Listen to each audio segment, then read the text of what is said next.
And we are live. My name is Joseph Kopser of Grayline Group and US Tomorrow. And I'm joined by Bill Murphy Jr. of understandably.com. Bill, how are you today? I am just great. Thank you, Joseph. Nice to see you again. Excellent. You as well. So for viewers, remember, we are live across LinkedIn, Facebook, and YouTube. I have a feeling this is going to be one of our more engaging conversations. Get in now and drop your questions and comments for Bill. But let's first start with the fact that your bio is down below, so I won't go into that. We'll go all over the universe with our conversation, I think, Bill. First, what is understandably.com? What do you do with this newsletter, and what do you hope to achieve? Sure. Understandably.com is a daily email newsletter. I try to do the opposite of clickbait, kind of cover all the things you need to know in the world, but not do it in this clicky, sensationalist, everything for today type of mode. And I also write and share essays. And the goal of the essays, besides just being interesting, I hope, is that I've learned over time kind of how to write in a way that I hope, I'm still learning, but that bridges the gap between, because we're such a polarized society right now. Yeah. That writes in a way that I know a lot of my audience doesn't agree with me, but I found this way, and it's so important to me now to write to them and try and expand their horizons and expand my own horizons, hearing back from them, but do it in a way that's like really respectful and whatnot. So so that's what it's about. So it's a daily newsletter. I have ambitions for it to be much more than that. We're going to do books. We're going to do all kinds of content. But right now, it's really about the past year, an interesting year certainly, has been about getting it off the ground and building the voice and understanding exactly what it's about. Well, I have so much to ask you. I know that a half hour, 45 minutes, or even an hour won't be enough. So let's kind of get into it. So first and foremost, you mentioned an essay. So these are essays versus blogs for our budding young writers that are out there at any age in life. What is the difference between an essay and a blog? How do you see writing in that way? That's an interesting, I don't really use the word blog, but the only reason I don't use the word blog is because it sort of developed this pejorative thing, of people that work for big established media companies looking down on these smaller, more self-published things. But, I mean, in some ways, there's not a big difference. What I can tell you about the essays is they're usually between 700 and 800 words. I'm personal in them, but I try not to be overly personal. But there's no stepping back. There's no this reporter heard. No. It's I'm Bill. I'm in New Jersey. I'm a recovering lawyer. I'm happily married. I have a young daughter. And, I think, God, I can go in so many directions on this, but I think there's a myth of objectivity, of a goal of objectivity. And I'm not trying to do that. I'm trying to be respectful. I'm trying to be balanced, but I'm also just trying to lay it out and say, look, I'm a, middle-aged white guy in New Jersey. Here's where I'm from. You can probably construe a lot of things about that. A few will be wrong, but often you'll kind of hit it right and you'll understand where I'm coming from. So, well, let's pick up on that thread you mentioned in your background, your biography, and we'll go in a little bit later on for viewers that are watching how you and I know each other. But you mentioned the law and you mentioned your legal background. And for those who aren't yet signed up, I'm going to drop a link inside of this thread for you to go to understandably.com, sign up, get your newsletter. I read it almost every single morning that I can. I love the way you just approach difficult issues. One that you tackled the other day that I'm like, oh my goodness, we have got to talk, is the legal case that Trump should have in a hypothetical. You're not giving lawyerly advice on the course he could take to actually sue Twitter. I found it to be fascinating. I read it objectively, but let's go into it a little bit. And then if we get questions from the audience or comments, we'll respond to them as they go. Sure. Well, to start with, I'll be upfront. I'm no fan of President Trump, have never been. But I do think you can step back and say, let me take my own personal politics out of this. And how do I feel about a public company, but a private company being able to simply, on its own, cut off this large microphone that he's built over a decade, right? And so I was thinking about this. And I had a couple of readers ask me, like, what do you think? Everybody says it's an open and shut case. I don't think it's an open and shut case, with the caveat that I haven't practiced law like this in a long time. But caveat accepted for our viewers. Got it. But, to summarize what I wrote real quick. Well, let me start with the big thing. The thing that surprises me most is that Trump has not sued Twitter. unless he's done it in 2 hours or something. And for people that don't know his background, he used to sue or threaten to sue people 1,400 times a year on average, and he hasn't taken on Twitter yet. You know, I don't think I included this stat, but I looked up something and I figured out that from the time he's turned 21, he's sued somebody an average of every 3 days, from 21 to 75. Every 3 days. It's crazy. And why he wouldn't sue Twitter? I mean, I have a theory at the end, but I have no idea if it's right. Okay, we'll get to the theory. But so what are some of the legs that he has to stand on with California law or law in general? People say the first, you know, you don't understand the First Amendment. The First Amendment stops the government from interfering with your right to freedom of speech. And that is absolutely true. You do. There is some like tiny faint hope, I think, if you were to take that case, of trying to convince the court that, you know, we're looking at First Amendment, we're looking at free speech, even under the auspices of the U.S. Constitution, through the lens of completely obsolete technology. But setting that aside, because that's the hardest one. Yeah. Twitter is based in California. Your user agreement under Twitter says California law applies. And the California freedom of speech is much more powerful in their constitution, their state constitution, than the First Amendment of the U.S. Constitution. And there's a line of cases that go back to 1980 in California that say that some privately owned public forums, they can't, you know, once they've opened it and let some people come in. Like a shopping mall, you mean? A shopping mall, exactly, right? You can't say, we're going to let liberals come in and hold a rally or try and register voters, but we're not going to let conservatives in California in a shopping mall. And I know it's, you know, it's very specific. And as I said in the column, it's kind of hard to summarize 40 years of case law in one sentence, but what the heck? There's a colorable case there. You could take that case and not get thrown out of court or sanctioned for it, you know? Yeah. I don't know why he hasn't done it. Yeah. So go ahead. Go ahead. I had more questions on that point, but go ahead. Well, I was just going to say there's a third thing, which is, I mean, this is real bill back in the envelope stuff, but it's right out of Contracts 101 that you take in the first year of law school, which is, it's one thing to say Twitter could deny its service to anybody, but I think it's a lot harder to say Twitter can wait until you've spent 10 years on the platform, amassed 80 million followers. I think he either had 5,000 tweets or 53,000 tweets, but it's in the thousands. I'm forgetting offhand how many it was. Yeah. Think of the ad revenue. Think of the number of people who've been going to Twitter only because Trump is there, and have them unilaterally say, now we're done with you. Yep. And yeah, so there's you call that the doctrine of reliance, right? Even if the contract's a little bit not totally 100% kosher, you relied on it for a decade, you know. So after I read your piece and I got to thinking about it for a couple of days, it struck me that one of the reasons why people were able to say in previous civil rights cases that you had to allow this group in if you're going to allow that group in is because this point you made about being a relatively open group. Then people created private clubs to be more exclusive, if you will. So does Twitter have a leg to stand on that says that they are a private club, or they are more of the public domain kind of a company? Yeah, I mean, my guess is under the law, you know, let's say the things I'm talking about are the 10% chance, the 10% argument to make. What shocks me, and these aren't, $1,000 an hour lawyer arguments. These are things that probably any first-year law student in the United States could come up with. I had a bunch of emails from some of my readers saying, what are you doing giving Donald Trump his roadmap? But believe me, this is, I mean, even Rudy Giuliani could have figured this one out, you know? But even if it's just a 10% shot, like you can't win if you don't play. And it's just so surprising to me. And there's a piece too that I'm a little bit annoyed, because I do think that these are serious questions that probably need to be resolved. Like, you've got to have that debate. You got to build the case law. And I mean, I can't sue. I don't have standing, right? You can't sue. You haven't been banned from Twitter. It's right. It's this core of group that, they'd have to be willing to go into court and have an argument, probably have an argument over, like, well, was it reasonable for them to think you were inciting violence with this tweet? Do we really want, on the one hand, should Twitter or a social media company be able to strip your tweets off if they incite violence? I think so. But on the other hand, do we really want these companies, reviewing tweet by tweet your content to see, oh, I don't know, did it go over the line or not? Yeah.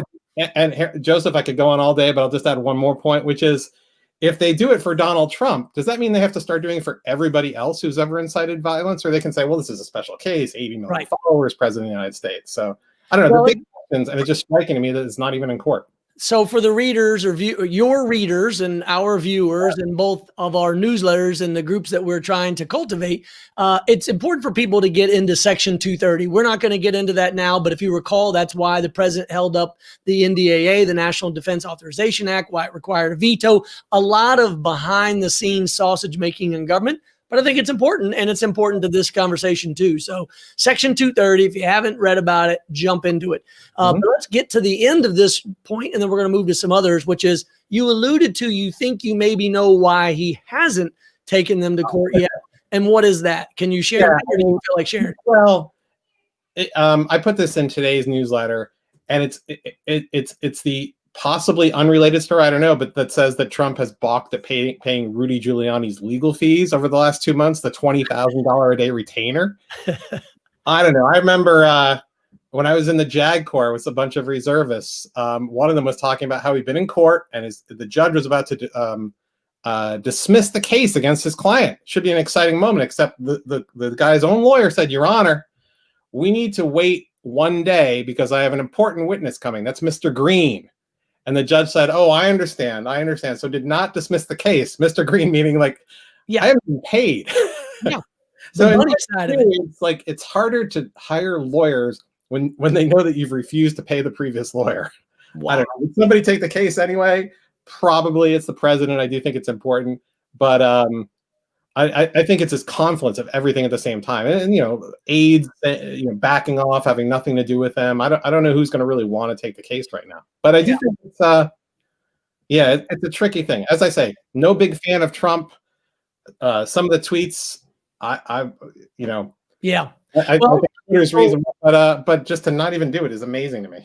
Yeah, no, it is fascinating. That's why I wanted to bring it up front. So for those that don't know, Bill Murphy Jr., he is the author of the daily newsletter, understandably.com. I've been a friend of Bill's now all the way back to when we met in Iraq in 2006. At the time, you were writing a book. You were also, at the time, writing for the Washington Post. So you've had quite a career over the years of communicating complex ideas into simple, easy to understand concepts, which is what you're doing now with understandably.com. So after the essay that you have every morning, you have at the bottom 7 things to consider, 7 points to think on. I forget exactly how you phrase it, but why 7? How do you choose them? And what's the methodology? That's a really good question. Yeah. So this has developed over time. Now for the whole reason I began writing a newsletter, I did it for Inc. magazine for a year. I write there as well. I'm a contributing editor there. I built theirs, and I carried a lot of things over. Just, that was working. Let's see what we do here. And that was fairly close to the format I was using there. It's evolved since then. But, where do they come from? Some days it's funny. I'll wind up with 5 or 6, and then I'm looking for that 7th one. What's the one that fits, that balances it out? If I've had 5 things that are somewhat negative, I'll try and look for something that's at least, hopeful.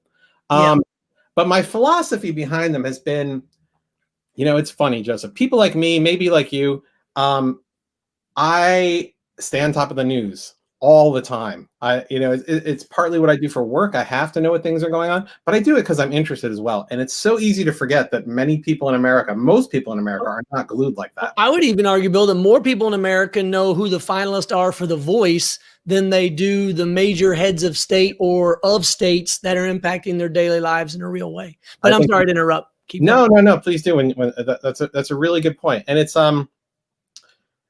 I don't know that it's healthy, to be honest, for me to be this plugged in. I don't think it is, to be honest. But there's what I've learned to do over time is to have a long list of running things going on. And you don't have, this isn't like the days when you had to jump in and be first. And I guess I'm explaining how I came to this realization of how to do it. But I have a list of running things to go on. And I've realized, like, it's okay if I go into this story and share here. It's an important story. But if I go in on the 4th day, right, I don't have to be breaking news. Here's what happened. Right. Get it out there. Honestly, it took a while for me, having written so much daily news, having, I write thousands of literally. Yeah, I don't want to exaggerate, but I write probably literally 1,000 articles a year. So it's boom, boom, boom, boom, boom. So it took a while to figure it out. But the overall thing is to like try and a diverse group of sources, things I can trust. But basically, I want it to get to the point where you can read this and think, I might want to read other things, but if my time is short, I know I can read this, and I'm never going to go into a meeting and everybody else is talking about something. I have no idea what's going on, Yeah. And have some understanding, hence the name. Yeah. Well, the device in the corner of which name I will not say lest she speak up, as well as on my phone, it seems like I'm always 3 seconds away from getting the information that I quote unquote want, but too much information, I think, is what kind of fries your brain because you're always thinking, I might become addicted to it. So let's twist this. And by the way, before we go into the next part, I want to remind viewers that if you have questions or comments for Bill Murphy Jr. here, author of understandably.com, check out his website, subscribe, and ask questions right now. But let's talk about those readers. US Tomorrow with thousands of folks on our mailing list. You've got thousands on your list.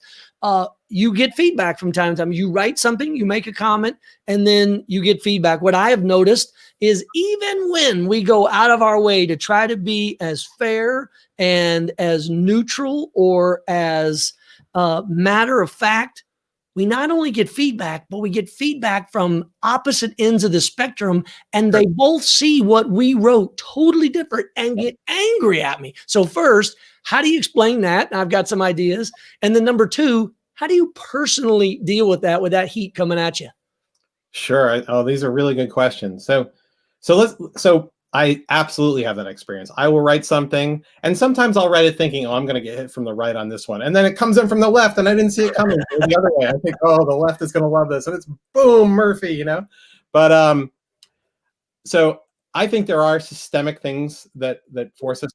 Some of it is, it's systemic, like, our electoral system is so there's so much gerrymandering that we kind of know what party's going to win in each district in maybe 70% of districts across the United States. So whoever does win is going to be pushed further to the extreme of the district because the primary is going to decide the general. I mean, over decades, that has a really significant effect. Yeah. And I just want to give a shout out. Bob Putnam's latest book is called The Upswing, and he does a very methodical explanation for how that is happening, how that has happened, and the impact it's made. But anyway, I don't mean to interrupt. I just want to give that shout out. No, absolutely. The second piece, I think, has to do with media. And good. That's where we're going to go next. I think there's a business model question with media that's really contributed to this, which is, most people want media to be free. So you got to pay for it some way. Yep. So advertising is the trick. And to me, you wind up then, okay, who's your customer? Your customer is no longer the reader. Your customer is the advertiser. You can have a duty to your reader, and end of the day, there's no money, you're not doing anything. So the advertiser kind of controls you, or at least there's an easy temptation to give into that. And that changes the type of things that you write. You got to get clicks, right? Or you got to get an audience. Yep. And you write the thing that'll drive the audience. And quite frankly, the thing I said before about not having to go not having to be breaking. All other things being equal, it's probably better from a business standpoint to write 3 articles about something than one really good one, because it's 3 opportunities. I'm talking digital here, that have all those ad impressions on the page. So there's a business model question. Some of the things I'm doing, like understandably right now, is not monetized. As it does go forward, I'm very big on, consumer direct payments. I mean, I'm trying to, we can talk about that too, about the diversity. Is that the Patreon model? Is that what you're referring to? Something like that? I mean, right now I'm on Substack, and I've tried not to mix the two, just because, Substack built this platform for me. It's not the nicest thing to do in the world to then say, well, I'll host it here, but I'll get the money over here and give them the commission separately. And I've talked with, I don't want to take it too far apart, but I've explored, like, how do I make this sustainable? And one of the things I did is I just came to the readers. I said, would you guys mind, would you pay $5 a month to support me on this, that type of thing? The reactions were fascinating. Joseph, I had people, it would melt your heart to say, I love this. I read it every day. Times are really hard. I can't afford $5. I could do 2. You're thinking, like, really? Like, if it's forget it, it's free for you. Like, if you love it that much, it's free. And I've had others, really gracious, great people stepped up and said, I don't think you're going to make it on $5. So are you looking for sponsors, or can you come up with a higher? So it's an Well, I interesting. just want to interrupt you right there because, often I do this show and I talk to entrepreneurs who are looking at innovative ways in the future of work. And it's all about product market fit and customer discovery. And even as a writer and a journalist, what you just described right there, that is that same journey that they take. Now, for readers or viewers today, Bill is also the author of the book Intelligent Entrepreneur, The Intelligent Entrepreneur, which I'll ask Nora to drop in the chat as well. You can check that out. So you're no stranger to entrepreneurship, but I just wanted to highlight how you are doing that because that book is insightful and it also shaped my journey. But go back to your discovery of how you're figuring out what to publish. Yeah, yeah.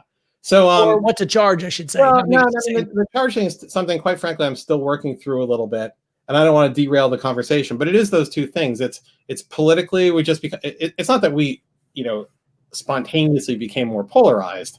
It's that our elected officials and the people who can make money in media kind of naturally. I don't know if you can hear the train. I can. It's pretty cool. It reminds me of the movie Yesterday, the one about the Beatles movie. If they could suddenly forget for one moment that the Beatles ever existed and they had the train tracks. That was a good movie. It was great. Anyway, sorry. Anyway, no, my point being just that people didn't spontaneously become more polarized. It's that media and money in media rewards you for being more polarized and running for office. It's the people who are more polarized who are going to get elections, who are going to get elected. So it's kind of a question of like, all right, so are there other models that you can build that are sustainable that don't bend as quickly to that, and what do they look like?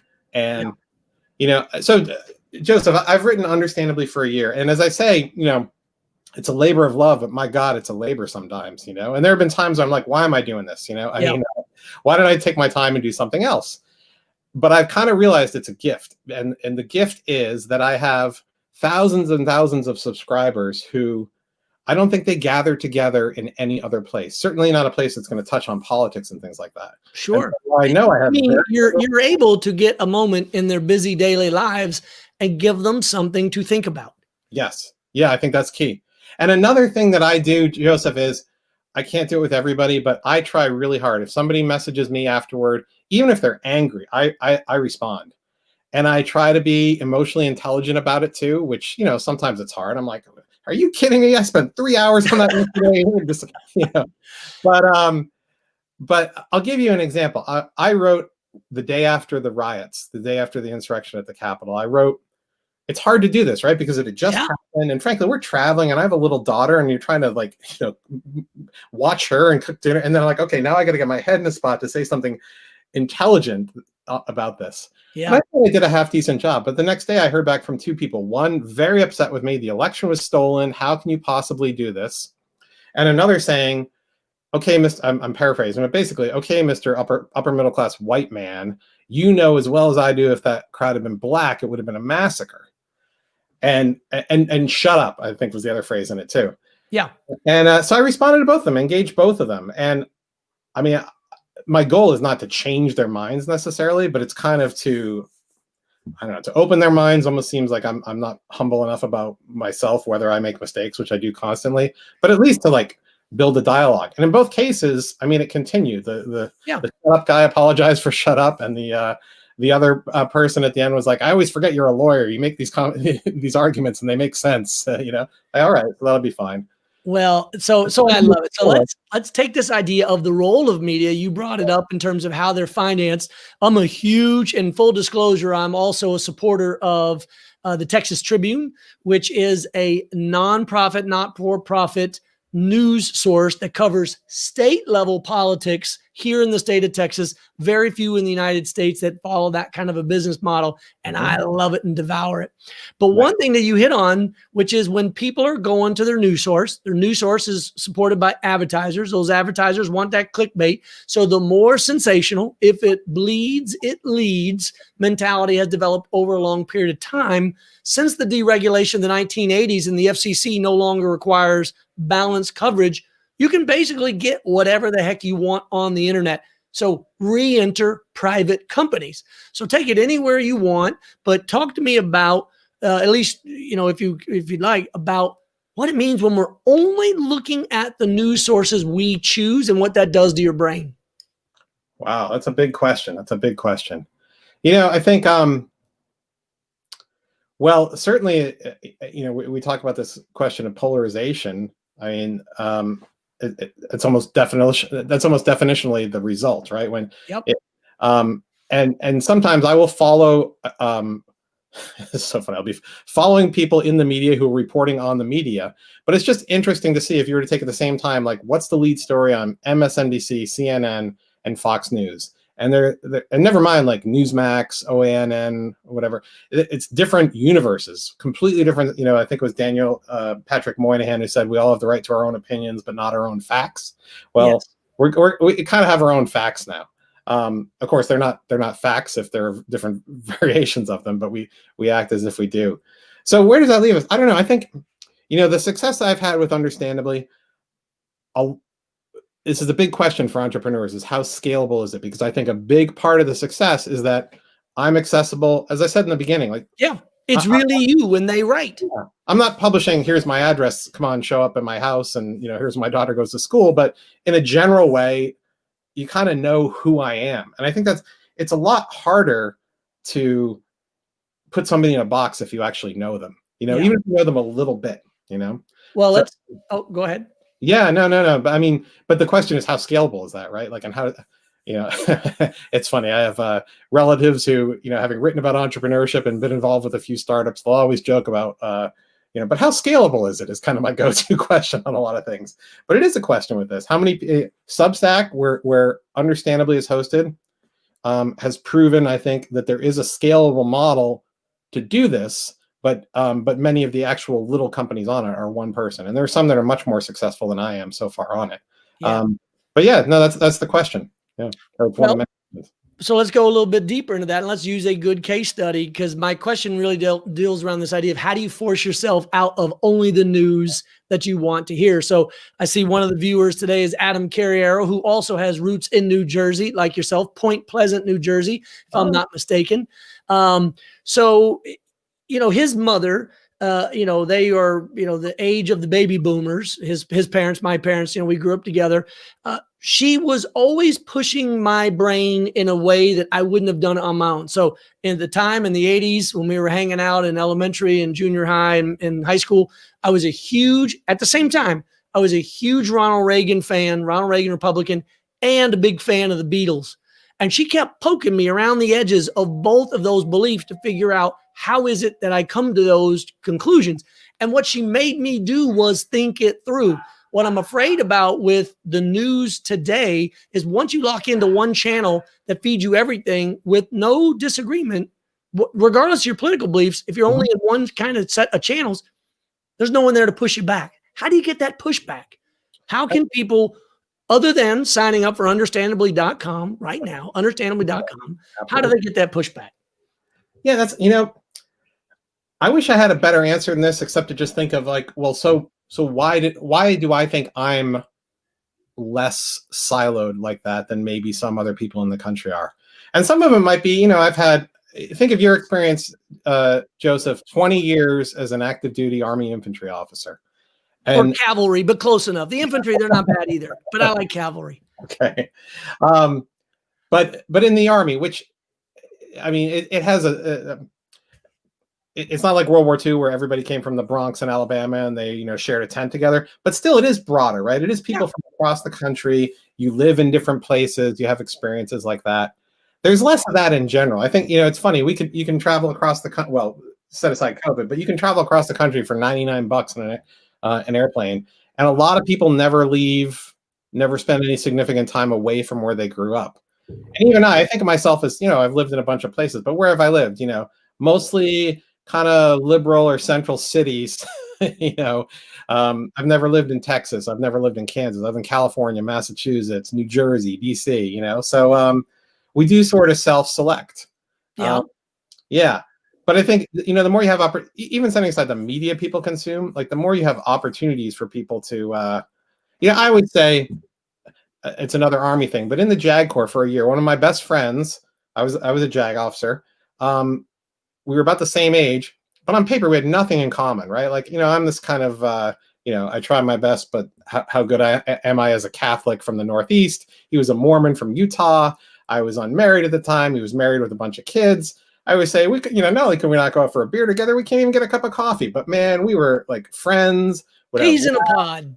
Yeah, exactly. Right. But how do you? But I think there's fewer opportunities for that. Yeah. Well, one thing we love doing with our US Tomorrow newsletter, with the following that we have there, with all the people that we try to engage with, is to get them to think of it from a different perspective. So I use the analogy of sports teams and sports jerseys all the time. For some reason, we're able to go into a sports setting of my team versus your team, Duke versus Kentucky, Yankees versus the Mets, whatever analogy you want, and we can be loyal to those teams. And then yet somehow most of us can take the jersey off from a figure of speech and be just fine in conversation. We have a harder time doing that right now with politics.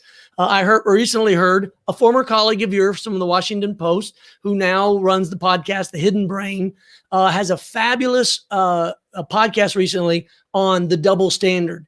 They go into the psychology and the chemistry of the brain to try to understand why it is we just enjoy the tribes, our own tribes, and have a harder time moving outside those. So if you haven't checked out The Hidden Brain, I encourage people to check out that podcast of the double standard. So where do you want to take it? I mean, is this going to be getting worse? Is this moment with 6 January kind of a turning point? What are you hearing from your readers at understandably.com? What do you personally think? And then we'll take it from there.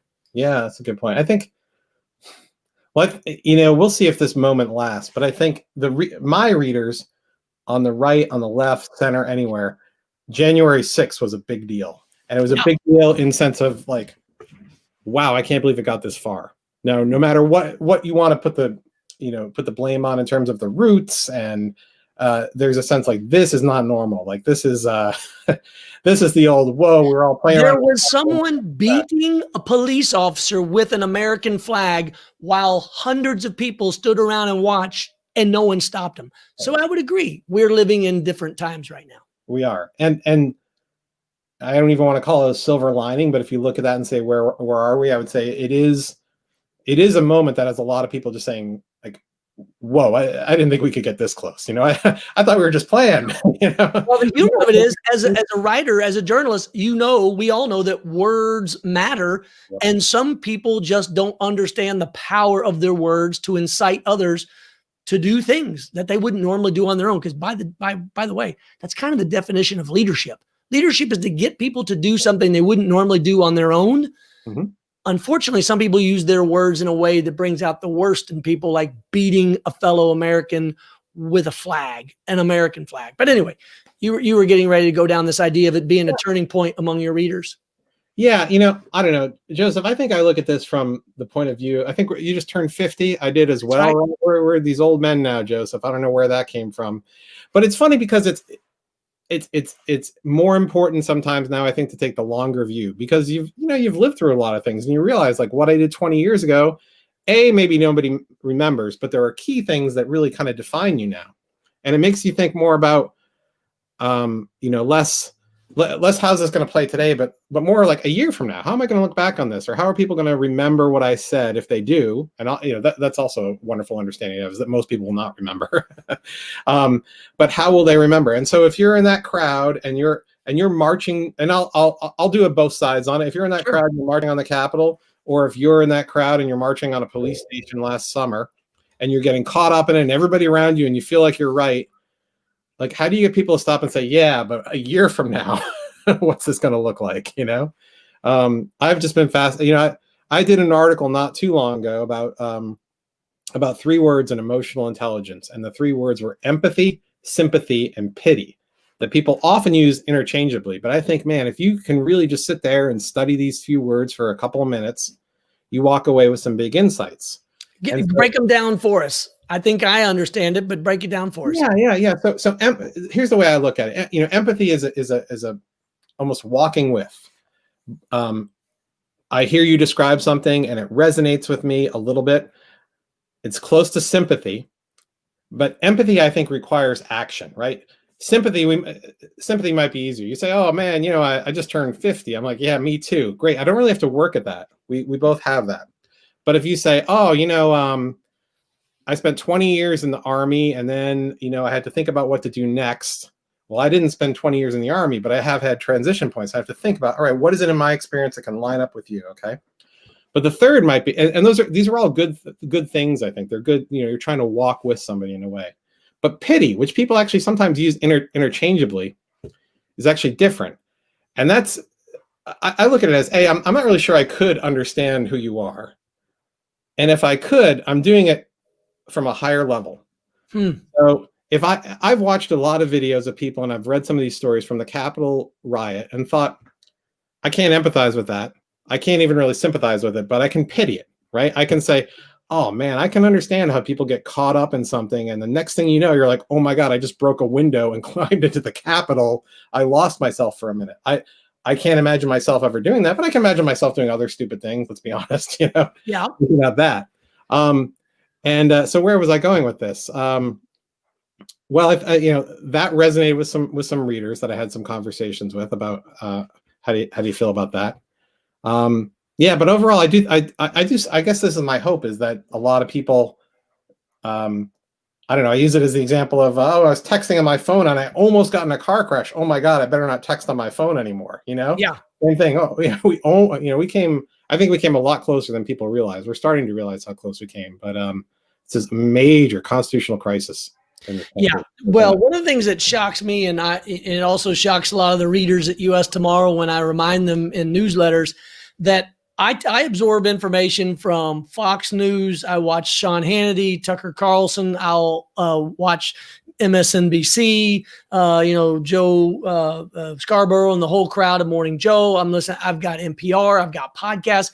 And one of the things that just consistently makes my brain kind of rattle around is when we all watch the same event, and there are so many different ways to take it that, like, for instance, I'm fascinated right now that on Fox News, some people tell me I'm being naive, but on Fox News right now, they've almost already just pivoted away from 6 January. And when it comes up, it is less to do about the actions that happened on that day and more just, this is another impeachment of the president, just like the last one was. And I find it fascinating. Again, I go back to the hidden brain with the double standard, that people can look at the same thing and have two completely different takeaways from it. So you said that hopefully this is the turning point. What would it look like? What go into the future, go 90 days or 6 months in the future, stop, turn around and look back to today and give us, or maybe preview for your readers or our readers, what might we see? What actually could come of this that people will go, holy crap, I just saw what Bill was talking about. That just happened. Maybe other good things are going to happen. What do you want to see? What could you see? Boy, all right. This is dangerous, Joseph, because you ask a good question, and I haven't thought it through like this before. Well, then let's talk it through together. It's not a gotcha. I write what did I say? I write what I know, so I learn what I think. And I haven't written this yet.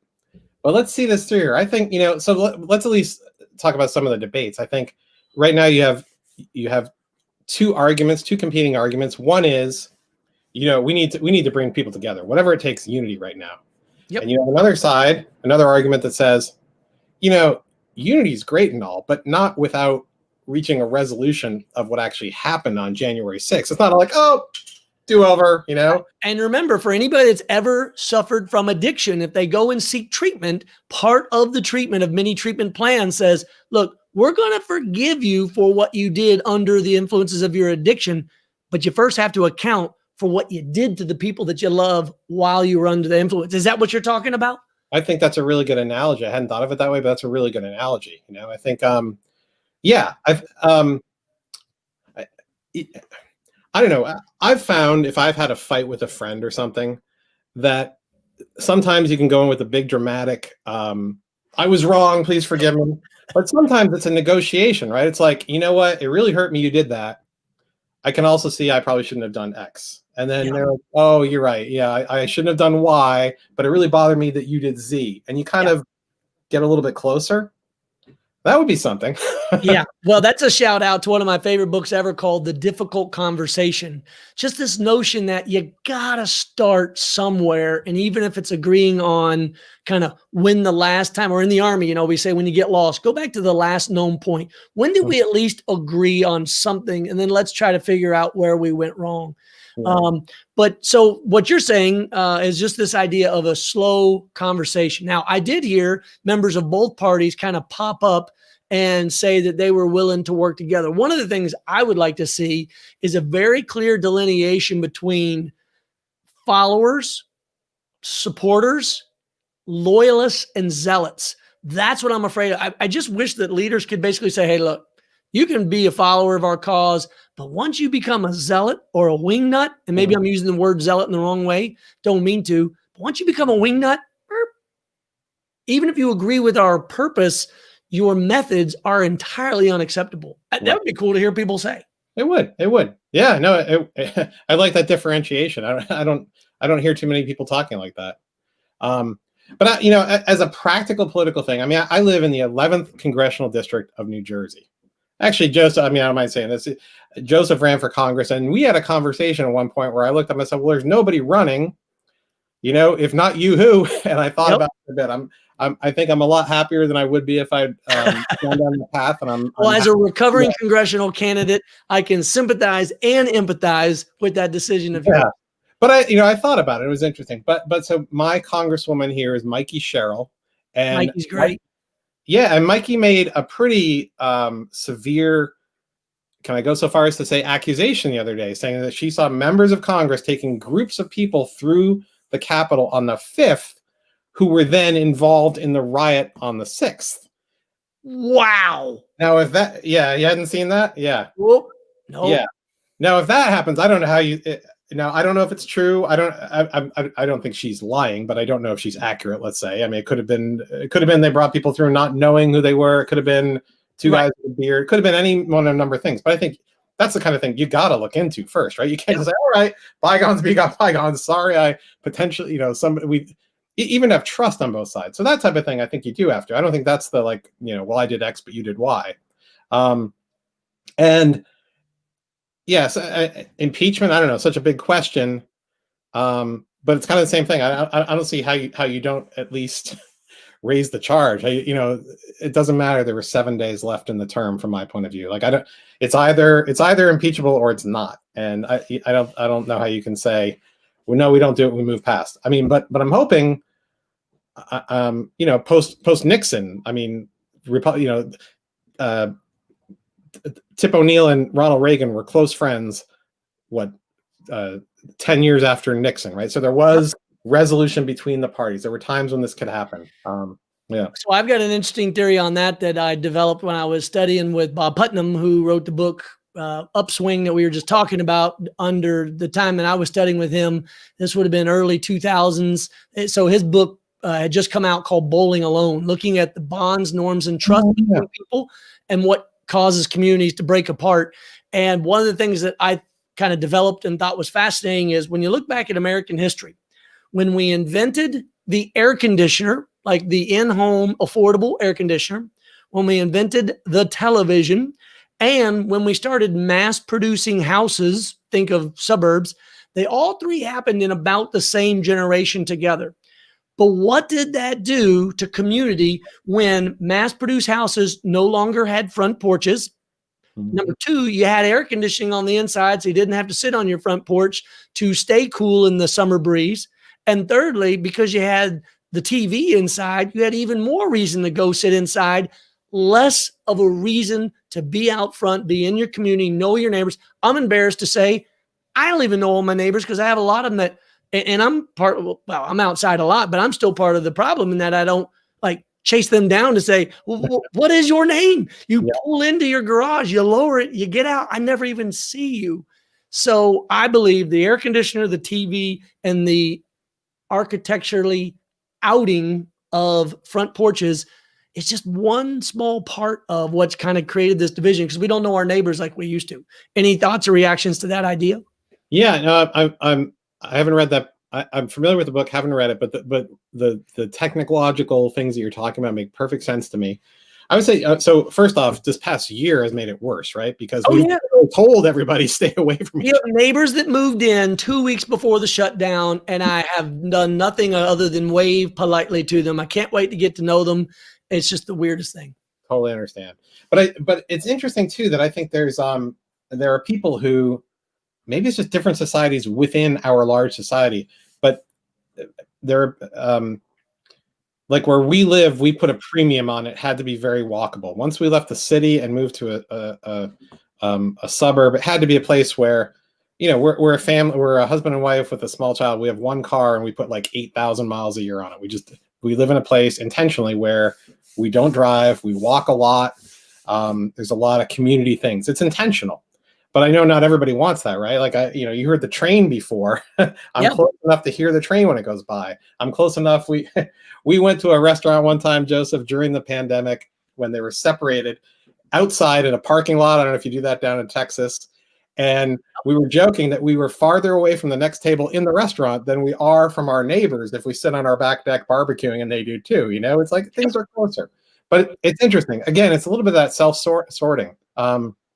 Yeah, we got there's so many directions to go in on this. I think you're right about the tech, but I think there's also a notion of there are people who kind of enjoy it anyway, though, right? Like they like, and there are people who, for whatever reason, good fences make good neighbors, I believe, is what the expression. It's true. It's true. It's funny too because I have had the thing. I lived in Jersey City before I moved out to the suburbs, Jersey City, New Jersey. They call it the sixth borough of New York, and as we were moving out. I had a 90-minute conversation with my next door neighbor who I had never met in 2.5 years of living there. I don't know if it tells you anything at all. Great to know you. See you later. When you happen to have that opportunity to interact, but if you don't have it who knows? We might have been good friends. I mean, who do you talk to for 90 minutes? You never met them before, you know? Yeah. But, yeah. So Adam makes a comment here. He says it restricted, it being COVID, I presume, it restricted communication at the time, but now is different. Now we have too much. Now we know too much about our neighbors. Yeah. I guess that could be a little bit true too, especially if you see them on Facebook or those apps, Neighborly. Is that the right? I don't know if that's the name of Neighborhood. I know the one. I can't think what it's called, but yeah. I think, and even if he's talking about the air conditioning and everything over time, it's true. But we know too much information, but we don't have a deep knowledge in a lot of cases. You know. Ooh. Write that down. I want to read an understandably.com newsletter about that phrase. Yeah, so, isn't it fun? I mean, I'm old enough that I'm still on Facebook, right? And but I joke about I know details of people's lives that I went to high school with, 30 years ago that I might not have even talked to more than a handful of times since then. But just because we randomly connected sometimes, oh, that's interesting. Oh, he's on vacation, But there are close people that matter to you that you certainly have less up to the minute info, Yeah. But, my favorite is how Amy is such a connoisseur of people's names. Like you tell her a name once, she'll never forget. It's a beautiful talent. I wish I had it. But more importantly, she knows so much more about my own family from Facebook and extended family and cousins that I wish I could get her to transfer, as you say, that knowledge of what's really going on in their lives to be more thoughtful. So anyway, we've already blown past the 45-minute mark. So let's go ahead and wrap it up because we have lives to get back to. You got your daughter as well. What did we not cover that you just wanted to add about understandably.com or anything else that you're doing? And by the way, if you haven't signed up, go to the website, get a part of this daily newsletter. It's a fascinating read. But what did you want to cover or mention before we signed off? Oh gosh, I think we covered a lot of things here today, Joseph. The one thing, I know probably people know Joseph, but one thing I've admired about you is your ability to to be a dynamic person who does a lot of different things, but also to have habits, to have routines sometimes that really work. Like your was it First Thursday? Thursday, we're still doing it. 20 years. It's amazing, right? And even this, right? I mean that you're doing this. It's impressive stuff. And for those who don't know, we met, what were you, S3 of a battalion? I was a Squadron S3 and XO in Mosul, Iraq in the 1st Cavalry Division in 2007, it would have been. That was 07 then, right? Yeah, it was kind of just at the beginning of the surge, I think, or just before the surge, if I remember. And so it was, February, March, April, May, somewhere around there when I was over there. And I was very... I don't want to say what's the word I'm looking for. I was out of my element, right? I'd never been. It's the first time I'd done any like war reporting, that type of thing. And I think I did good work. But there are a lot of times when just the world around you, so many things you're not used to. Anyway, but the chaos of combat, quite understandable, by the way. Yeah, yeah, but not even combat, right? Even things like I'm on a fob somewhere and I'm like, oh my God, what did I do with my helmet? You know, like things probably would have got me court-martialed if I was a You private. lose your helmet. But Joseph was one of these people who kind of sought me out and built a relationship and remembered me. And my brain was working in ways where I couldn't remember names and things like that unless I wrote them down. But when we got back, I heard from him again, and I appreciated that you kind of made the effort. I would have been happy to do it, except my mind wasn't working that way. Too many, kind of like COVID, frankly, too many other weird things going on that interfere with your normal brain function. Yeah. And so we are 13, 14 years later, which is amazing to say. But it's been impressive and amazing to see. So, well, I appreciate that observation. In fact, I learned it from people along the way to be methodical about how you stay in touch. But I'm not making this up. I've had, Rolodexes, CRM tools, Excel spreadsheets. I've had them going all the way back to middle school. The very first thing I ever learned to program is. And it was, for those who know how to program, it was nothing more than just a series of fields that I was entering in the information, but I would do first name, last name, address, and phone number. No email, of course, because it was 1984. And I kept that list. It's actually, I printed it out on a dot matrix printer, slid it into that yearbook that year, and I still have it to this day. And it cracks me up that methodical approach to trying to remember the people that you worked with, you went to school with, the folks you serve with in combat.